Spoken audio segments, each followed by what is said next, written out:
Now, there was a assistant district attorney out of Dallas County by the name of Jody Warner. Now, she got into an Uber because she was drunk, and which that's a responsible thing to do instead of getting on the road. But when the driver took a different road outside of what the GPS was telling the driver to take, she started going off, and he recorded it. But the purpose of me doing this video is I want to point out something this woman's going to do when she gets fired from her job. Let's roll that clip. Take me home, dude.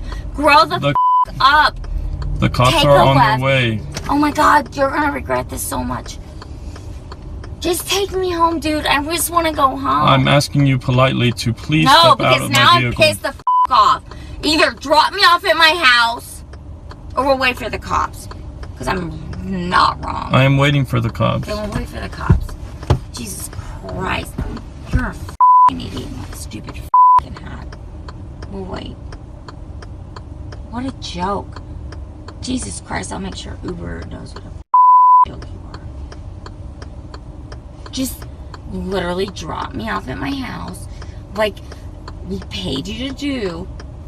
Ma'am, I ended the ride and I asked you politely to step out of my vehicle. No, you ended the ride not at my house. You think I'm gonna get out on a side street? No. Ma'am, please exit. Shut the up.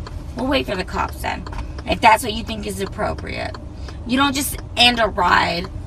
Shut up, dude. I'll wait. Just take me. Oh my God, you're an idiot. You are a legitimate retard. What a joke. And I want to go home so badly, but you're so stupid. I want the cops to come so that they can you up. That's what I want. Like, you're such an idiot.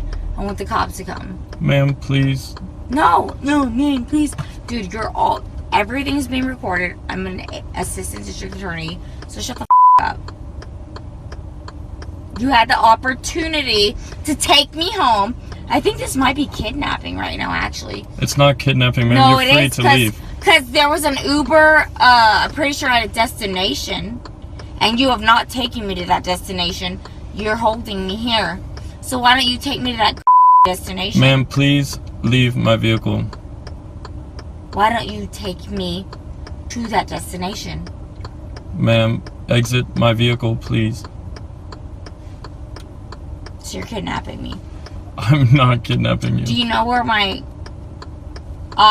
so like, you know when you picked me up, I gave you a destination, you're not taking me there. So under the law, it's recklessly keeping me from where I was going, and you haven't done that. So you're kidnapping me right now. You're committing a first-degree felony.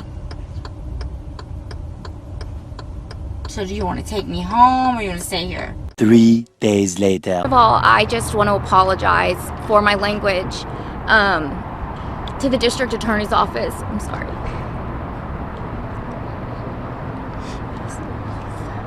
For embarrassing the office that I love very much and respect very much. I embarrassed my family. I embarrassed myself. That is not who I am. And thank you to Judge Frizzell. I'm sorry, y'all. This has been a long few days. Because of our office policy with the media, I wasn't able to respond. And I wanted to respect that policy, but yesterday afternoon around 3:30, I was let go. So I appreciate being given the opportunity to give my side. I'm not trying to make any accusations against that driver. I don't know what's in his heart. I can tell you that not everything he said was true. I never touched him. Whether it's because of my experience as a prosecutor, it made me hyper vigilant, or whether I was justifiably uncomfortable, I can't tell you that. All I can tell you what was in my heart. And I felt uncomfortable with the route that he was taking me. I had obviously been drinking. That's why I was in an Uber. And the route was just a different way that I'd never been taken. And then when we got finally close to my home, he turned down a different street, which is not what the GPS was saying to do. And that is when I finally snapped at him and said, "Where are you taking me?" And it escalated from there. I never belittled him for being an Uber driver. that just didn't happen. One of my best friends is signed up for Uber, and I was her first ride. I'm not someone that thinks I'm above anyone. I went to law school to be a prosecutor. I love this job, or I loved. Again, I'm very sorry for the language that I used. I'm not proud of it. You know, you get in like a fight or flight mode, and I think any prosecutor would tell you that we're usually going to get into fight mode. I'm very sorry to the office. I'm sorry to the community of Dallas County. I've tried very hard to serve you in a way that would make everyone proud. I'm sorry to any victims and their parents that are hearing this. I'm not going to follow through on your cases, and I know I promised y'all I would. I know that the other prosecutors will pick them up and make sure that justice is done.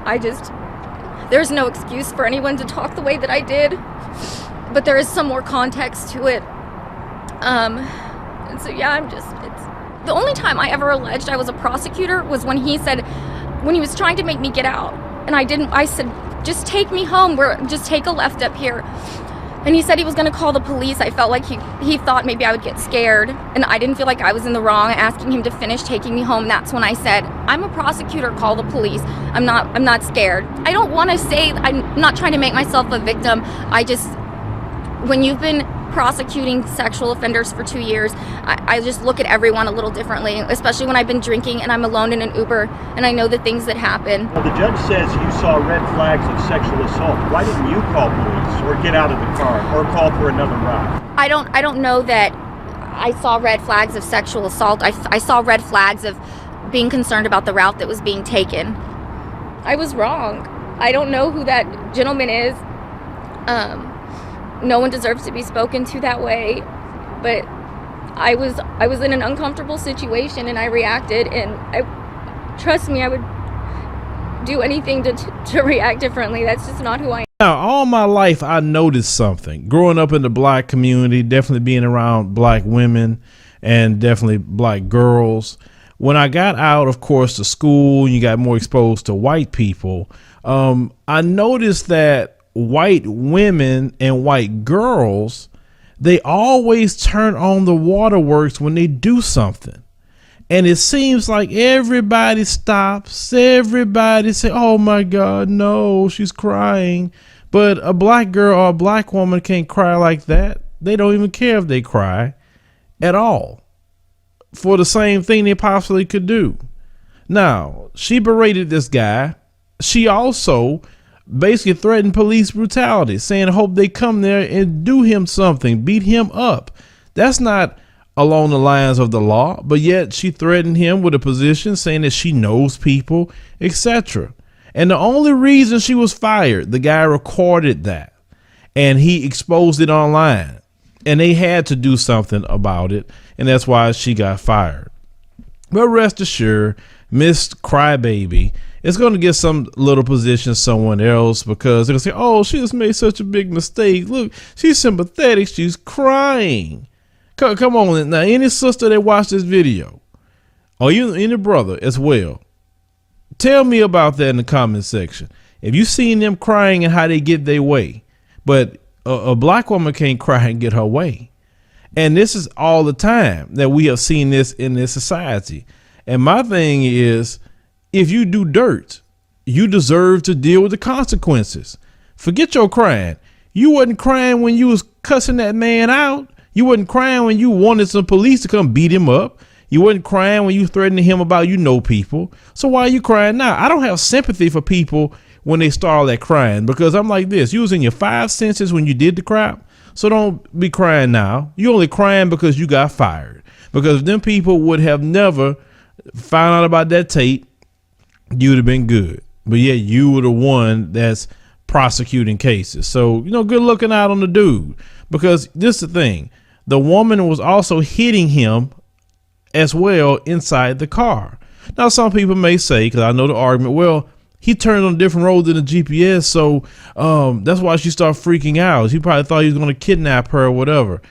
How many times have you turned down the road? I've done it by mistake. Like, oh, shoot, I thought it was this road, and I turned right before with a GPS because I wasn't paying attention to it too much. And the GPS like reroutes you and tell you to turn down this street. I mean, it has happened. And if you don't feel comfortable riding in the Uber with a guy, being a woman then maybe you should ride with a friend of yours in that Uber or figure something out. But that situation, even though, yeah, you could bring up a little argument with that, that's not the way that went. This woman decided to be ugly. She decided to want police brutality done against him and threaten him with criminal charges, literally. And she got fired for it. So bravo for them for kicking her out, because she deserved it. But leave me a comment. Let me know what you think about this female and her tears. And have you seen that in your life, where if a Caucasian female cries, she just about get her way or get sympathy? Share the video, like the commentary, and also subscribe and make sure you click the notification bell to see new stories.